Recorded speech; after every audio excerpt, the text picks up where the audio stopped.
তখন ঠিক রাত 12টা। শেষ বাসটা ধরার জন্য আমি রাস্তায় একা দাঁড়িয়েছিলাম। চারিপাশে কেউ নেই, দোকানপাট সব বন্ধ। শুধু দূরে একটা হলুদ আলো, আর তার মাঝে কুকুরের ডাক। হঠাৎ কুয়াশার ভেতর থেকে একটা বাস এসে দাঁড়ালো আমার সামনে। দরজা দিয়ে উঠে পড়লাম বাসটিতে। বাসের ভেতরে একটাও যাত্রী নেই, শুধু বাস চালক আর আমি। এমনকি বাসটার কন্ডাক্টরও পর্যন্ত সেখানে নেই। সেই বাস যাত্রাটায় আমার সাথে কী কী ভয়ঙ্কর ঘটনা ঘটেছে সেগুলোই শোনাবো আজকে আপনাদের। ভিডিওটিকে লাইক করে চ্যানেলটিকে সাবস্ক্রাইব করে রাখুন এবং শুনতে থাকুন পুরো ঘটনাটি। সেই রাতটি আমার কাছে এতই ভয়ঙ্কর যে সেই তারিখটির কথাও আমার এখনও ভালো মতো মনে আছে। সেই দিন ছিল 15ই ডিসেম্বর, শীতকাল। প্রচুর ঠান্ডা বাইরে, ঠান্ডায় হাত পা যেন কাঁপছে। সেই দিন সন্ধ্যাবেলা গেছিলাম এক আত্মীয়র বাড়ি। ফিরতে একটু রাত হবে জানতাম, তাই বলে এতটা রাত হবে সেটা আন্দাজ করতে পারিনি। খাওয়া দাওয়া করে যখন বাইরে বেরোলাম তখন রাত 11:30। বাইরের রাস্তায় আমি পুরো একা দাঁড়িয়ে আছি বাসের অপেক্ষায়। আমায় ছাড়া কেউ নেই রাস্তায়, আর না থাকাটাই তো স্বাভাবিক। এমনিতেই শীতের রাত, তার মধ্যে সেই রাতে ঠান্ডাটাও অন্য দিনের থেকে অনেক বেশি। দাঁড়িয়ে দাঁড়িয়ে অপেক্ষা করলাম 15 মিনিট, কিন্তু কোনো বাসের দেখা নেই।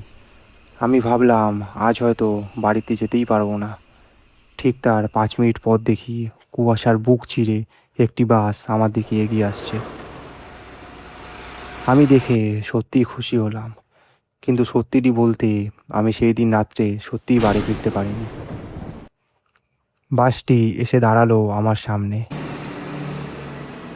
বাসটি দেখে কেমন একটা লাগলো। বাসটি যেন অনেক বছর পুরনো।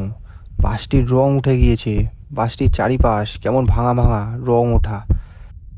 জানলার কাছে গিয়ে দেখলাম জানলার সে কাচগুলোও ভাঙা।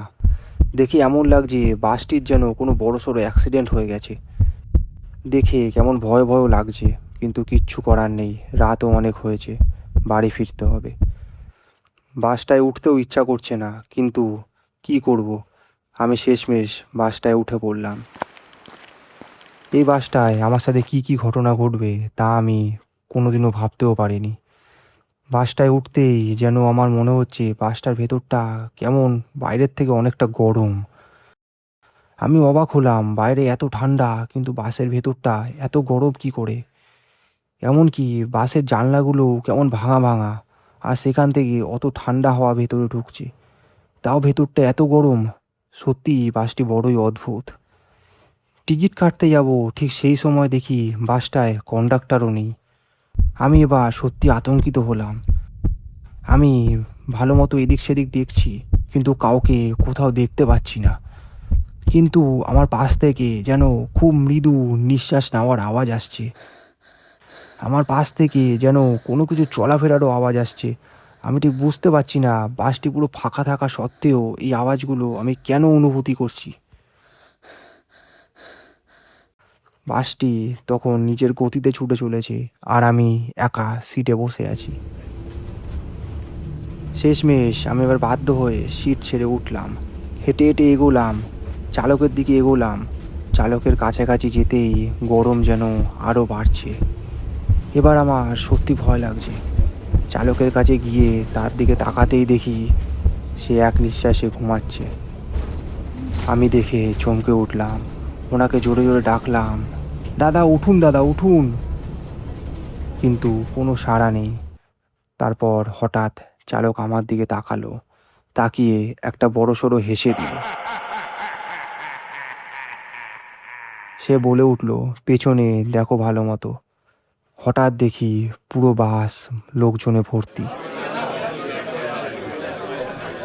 প্রত্যেক সিটে কেউ না কেউ বসে আছে, এবং সবাই আমার দিকে তাকিয়ে একভাবে হেসে চলেছে। এমনকি চালক নিজেও হাসছে আমার দিকে তাকিয়ে। বয়স্ক লোক, অল্প বয়সী, বাচ্চা থেকে শুরু করে বাসে কে না নেই। আর কিরম একটা অস্বাভাবিক গরম পুরো বাসটি জুড়েই। আর ঠিক তখনই আমার পিছনের সিট থেকে খুব আস্তে একটা কণ্ঠস্বর ভেসে এলো, দাদা, আপনি এই বাসে উঠলেন কেন? আমরাও তো এই বাসে উঠে আমাদের নিজেদের জীবন শেষ করেছি। আমি এটা শুনে ভয় চিল্লে উঠলাম, বাঁচাও! তারপর আমি ওখানেই পড়ে যাই। তারপর আমার ঘুম ভাঙলো। তখন আমি সেই বাসটি ধরার জন্য যেখানে অপেক্ষা করছিলাম সেখানেই পড়েছিলাম। আমার আত্মীয়রাও সেখানে ছিল, আমার ডাকছিল। আমি কোনোভাবে উঠেই বললাম, আমি এখনো বেঁচে আছি, আমি বেঁচে আছি কী করে? তারপর তারা আমায় আবার বাড়িতে নিয়ে গেল।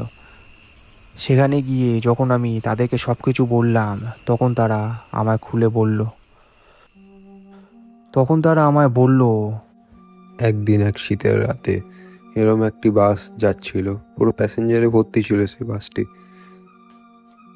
কিন্তু তখন বাসটির চালক ঘুমিয়ে পড়তেই সেই বাসটির অ্যাক্সিডেন্ট হয় এবং চালক, কন্ডাক্টর থেকে শুরু করে সব যাত্রী কেউই বাঁচতে পারেনি, সবাই মারা যায়। তুমিও সেই বাসেই উঠে পড়েছিলে। সেই রাতটা আমি ওনাদের বাড়িতেই কাটালাম। ওদের সবার সেই ভয়ঙ্কর হাসিগুলো যেন আমার কানে আজও ভেসে আসে। কেমন লাগলো ঘটনাটি আমায় কমেন্টে জানান। ভিডিওটা লাইক করে চ্যানেলটিকে সাবস্ক্রাইব করে রাখুন। ফিরবো আবার এরকমই একটা ভিডিও নিয়ে। আপনাদের নিজেদের জীবনে এরকম কোনো ঘটনা থাকলে সেটি আমায় শেয়ার করতে পারেন।